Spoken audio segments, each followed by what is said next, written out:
Good to see you, man. Yeah, take care.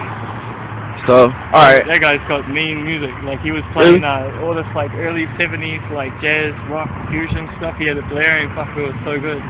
It was, like, mean sounds. He's a cool dude. Have you met him before? Not really, man. Like, I'm still trying to, like, meet all my neighbors and stuff over here and stuff. No, I grew up over here, man. I moved off. I went to college. I came back. Yeah. And the neighborhood is not, it's not what it was when I left, bro. Yeah, right. Really, bro. Like, it was a library. Yeah. Right there, bro. They pulled the library. Yes, they pulled the library down. This one here. This was a apartment complex right here. Yeah. And that's it's messed up. Like, it was other things around here, man. Yeah. And how long were you gone for? I was gone for about 5 years, man. Yeah, right. Okay. I left like my senior year of high school. I came back, and when I got back, it wasn't the same, bro. About 4 years ago was the first time I came out here, and you know, it was actually, it felt more bleak, you know, like in a lot of ways, like, because there's certain areas that have really taken off. Like, I've been staying up in Eastern Market, and obviously it's kind of like, I wouldn't say gentrified is the right word, but it's like, there's people doing stuff up there, like, you know, there's little pop-up restaurants, there's the markets, of course, they've been there for a long time, but a lot of venues and bars and things, there's a lot you can get into, you know? Yeah, and that's what I'm saying, like, when I go downtown, it's like I'm going to another city, bro, like, for real, because, like, this is like, I don't know how to quite describe this right here, but like the further down you get, it gets a little bit better. It's a little bit more, especially like the Greektown area. You were like, it's a lot of places down there, man. No, it's really good, man. Like, I don't know, it's like I said it a few times to people who I've been talking to. Like, I think like the reason why, you know, Detroit is like where so much kind of interesting art and music has emanated from is because if you sit around in Detroit and wait for things to happen, they might not happen. So it's a place for doers, you know, like it's a place where like people that are self-motivated to make anything happen. Yeah. Because you can live here cheap, you know, there's so much space to like spread out and do what you want to do. People are open-minded to it, and you don't have a city that's like got heaps of money, so they're like clamping down on everything and trying to decide by committee whether you can do this or that. Like, which is a beautiful thing, like, in a lot of ways. So it's a gift and a curse, you know what I mean? Yeah. It's like, for all the bad comes a lot of good, you know? So it's like... It's a package deal, okay? That's how I see it. One way. What's going on, man? You're right. How are you? So, Mark, that's my homeboy, Mark. He was walking with me. Times already, so yeah. But yeah, bro, like I really get what you're saying, man. Like I was just thinking, like, one night we were just sitting in the middle of the, you know, pretty much the city, just in Eastern Market, and we had a bonfire and couches out, we're all hanging around, and like I was thinking, if we did that in my city, like, you know, the cops would be there in about 3 minutes, like, and the fire brigade, and like, you know, someone would get arrested, you know, like you said, it's a gift and a curse at the same time. Yeah. The police is like that, bro. Like, if they were around, they probably would have messed with you guys, bro. But by us not having, so like it's a plus. Detroit police is different to like say university police or the suburban police. Like it's like as soon as you like, you know, as soon as you cross like 8 Mile, it's like you get pulled up, like leaving Detroit, like straight away. Like they just pull you up as soon as you're coming out of Detroit. It's like you talking about the Detroit cops? Oh no, Detroit cops are okay compared to like Southfield cops like or Ferndale, like and the university cops are fucked up as well. As soon as you pull, like you said, as soon as you cross 8 Mile, and like we thought it was like because you were like, we were black or whatever, they pull anybody over, bro. I'm from New Zealand, you know. And they pulled you over. Like, I think it's a ritual. Like, every time I come to Detroit, we get pulled up within the first, like, hour of being here. Just driving over there, like, you know, like, yeah, it's crazy. Yeah. But no, I think, like, you know, I see there's a lot of possibility here, you know, there's a lot of things that you can do, you know, if you've got a creative mindset, you know. And also the winters are long and cold, so people tend to hibernate and work on their craft, you know, like in the privacy of the place or whatever. Yeah, yeah. And that's cool. Actually, a lot of places that have real extreme winters kind of have a good creative scene for some reason. Like.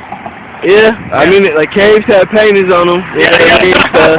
Might be some correlation there, man. You know? I like that analogy. That's staying on. Yeah. And well, alright. So I didn't get your name on camera when we were talking at first. Alright, sweet. Well, yeah, my artist name is askew. I'm from New Zealand. I've been painting graffiti for about 21 years.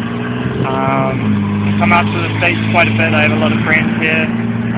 I'm in a crew called MSK, and there's a handful of guys that have been here quite a bit painting. So yeah, I saw a couple people doing some airbrushing and painting and stuff around the city. Those your boys, those are crew. There's a lot of people here painting right now. I guess it's kind of become the new utopia for graffiti because it's fairly relaxed on a lot of levels, you know. Like, yeah.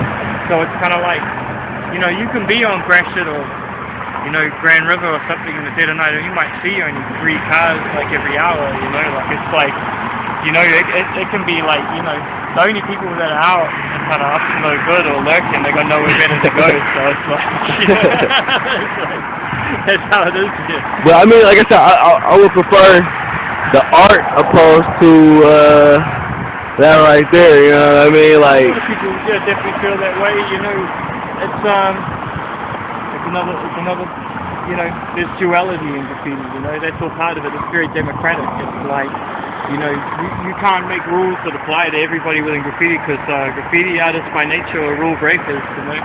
So it's sort of one of those things, like everybody has their own opinion about it, you know.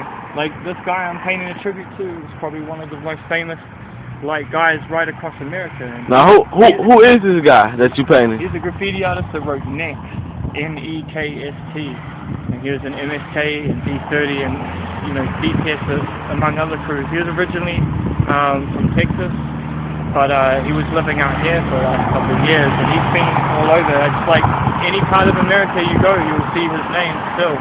And he would laugh if he saw me painting a portrait of him, you know, because he was like he's just into block letters, you know. Really? Like big, goonish looking, tough, like block letter pieces. I mean, he could do nice stuff. Like with the words and stuff, and it's like yeah. But he was famous 3D'd out. Yeah, he was famous for doing that. He would probably laugh at seeing me painting a big portrait of him. But what's really dope is like the paint that I'm using is all paint that he had stolen, like roller paint to do big roller pieces around the place, and it's just leftover paint that's been sitting in my friend's studio, and so I'm painting him with his paint. With his own paint. Yeah, which was my friend. That was his idea, and it is a genius idea. It feels right, you know. Of course, it has its limitations because I'm using like just brush chrome and like 1 can of black to kind of render things up. So it's a process of layering and building it up. It's still got a way to go. I got a lot to do around the nose and the eyes, and around the left side of the face, and rendering in all the hair. But I'm gonna have that done like pretty soon. So yeah, just working away at it.